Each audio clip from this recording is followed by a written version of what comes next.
এটা জুলাইয়ের আন্দোলন হলো, সেটা কিন্তু শুধু স্বৈরাচার পতনের জুলাই আন্দোলন ছিল না, সেটা ছিল একটা নিরাপদ বাংলাদেশ এবং সোনার বাংলাদেশ করে তোলা।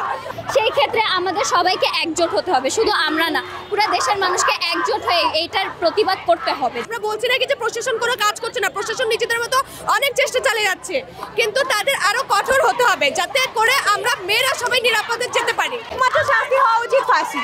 আমাদের যেটা আজকে বিক্ষোভ সমাজের কার্যক্রম সেটা হচ্ছে কি যে মূলত ধর্ষকদের উপর, যেহেতু আমরা একটা স্বনামধন্য নারীদের স্কুল, আমাদের মেয়েদের স্কুল অ্যান্ড কলেজ, তো আমাদের এমন সময় হয় কি যে আমাদের বাসা অনেক দূরে দূরে আসে, কারো বাসা মিরপুর, কারো বাসা আরো দূরে দূরে বাড্ডা, রামপুর, এদের বাসা আছে। তো আমাদের তো এখান থেকে ছুটি উঠে যেতে যেতে অনেক টাইম চলে যায়, বিশেষ করে স্কুলের ছাত্রীদের। যারা স্কুলে আছে তাদের ছুটি হয় 5টা 5:30টার দিকে, তাদের যেতে যেতে রাত হয়ে যায়। তারা অনেকের প্যারেন্টস তো আর আসতে পারে না, তাদের একা যেতে হয়। তখন তাদের নিরাপত্তা কি? এই দেশে তাদের নিরাপত্তা কোথায়? আমরা যদি গত 48 থেকে 72 ঘন্টা যদি আমরা টাইমটা দেখি তাহলে কতটা ধর্ষণ হয়েছে আপনারা কি বলতে পারবেন? প্রায় 50টার মতো ধর্ষণ হয়েছে আমাদের দেশে। এতগুলো হচ্ছে ধর্ষণ, প্রায় 92 জন নারী ধর্ষণ করা হচ্ছে। এটা কি সুস্থ বাংলাদেশের একটা কাজ? আমি বলছি কি যে এটার বিরুদ্ধে যদি আমরা নিজেরা স্টেপ নেই, তারপর যেটা জুলাইয়ের আন্দোলন হলো, সেটা কিন্তু শুধু স্বৈরাচার পতনের জুলাই আন্দোলন ছিল না, সেটা ছিল একটা নিরাপদ বাংলাদেশ এবং সোনার বাংলাদেশ করে তোলা। তো এই যে ইয়েটা আছে সেটা হচ্ছে কি যে যদি আমাদের নিজেরা আমরা সতর্ক হই, সাথে সাথে যারা ধর্ষক তাদেরকে যদি উপযুক্ত শাস্তি দেওয়া হয়, তাহলে তো দেশে আর এসব হওয়ার কথা না। আমরা বলছি না কি যে প্রশাসন কোনো কাজ করছে না, প্রশাসন নিজেদের মতো অনেক চেষ্টা চালিয়ে যাচ্ছে, কিন্তু তাদের আরো কঠোর হতে হবে যাতে করে আমরা মেয়েরা সবাই নিরাপদে যেতে পারি, নিরাপদে যেন আমরা বাসায় যেতে পারি। কারণ সবসময় তো সবার পক্ষে সবকিছু সম্ভব হয় না, কিন্তু সবার প্যারেন্টস তো আসা যাওয়া করতে পারে না। যদি ছেলেরা নিরাপদে যাওয়া আসা করতে পারে তাহলে মেয়েরা কেন পারবে না? যখন আমরা বহির্বিশ্বে যাব, যখন নিজের দেশকে রিপ্রেজেন্ট করতে হবে, তখন আমরা কাকে রিপ্রেজেন্ট করবো?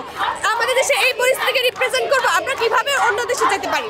তো এতটুকুই যে আমাদের প্রশাসন ব্যবস্থা যদি আরো কঠোর হতো তাহলে আমাদের জন্য অনেক ভালো হতো। এবং ধর্ষক যখনই যেখানে ধর্ষক, আমরা চাই কি যে ধর্ষক যেভাবে একটা নারীকে ধর্ষণ করে সেই মৃত্যু যন্ত্রণা নিয়ে যেন একটা ধর্ষকের মৃত্যু দণ্ড দেওয়া হয়, যাতে করে প্রত্যেকটা ধর্ষকের কাছে সেটা নজির হয়ে থাকে কি যে তারা যেন এই কাজ না করতে পারে।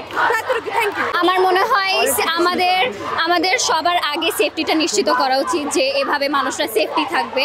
আর বিশেষ করে আমাদের ঘর থেকে শুরু করে সব জায়গায় আমরা সেফটি চাই। সেফটি বলতে আমরা চাই যে যাতে যারা এরকম মেন্টালিটি নিয়ে থাকে যে এরকম অত্যাচার করবে, এটা যেন প্রপারলি চেঞ্জ হয়। আমরা যাতে শিক্ষা নিয়ে মানুষের মতো মানুষ হয়ে গড়ে উঠতে পারি। আমরা সেফটি চাই, মূল কথা আমরা সেফটি চাই। কারণ অনেকে দূর থেকে দাঁড়িয়ে নীরব দর্শকের ভূমিকা পালন করে। কেন? আমাদের সবাইকে একসাথে এগিয়ে আসতে হবে। যদি কোনো অত্যাচার আমরা দেখি সেই ক্ষেত্রে আমাদের এগিয়ে এসে সেটার প্রতিবাদ করতে হবে। এটাই আমরা শিক্ষা থেকে আমরা জানি এবং আমরা শিখে এসেছি। সেই ক্ষেত্রে আমাদের সবাইকে একজোট হতে হবে, শুধু আমরা না, পুরো দেশের মানুষকে একজোট হয়ে এইটার প্রতিবাদ করতে হবে যাতে আমরাও করতে পারি। মাত্র শাস্তি হওয়া উচিত ফাঁসি।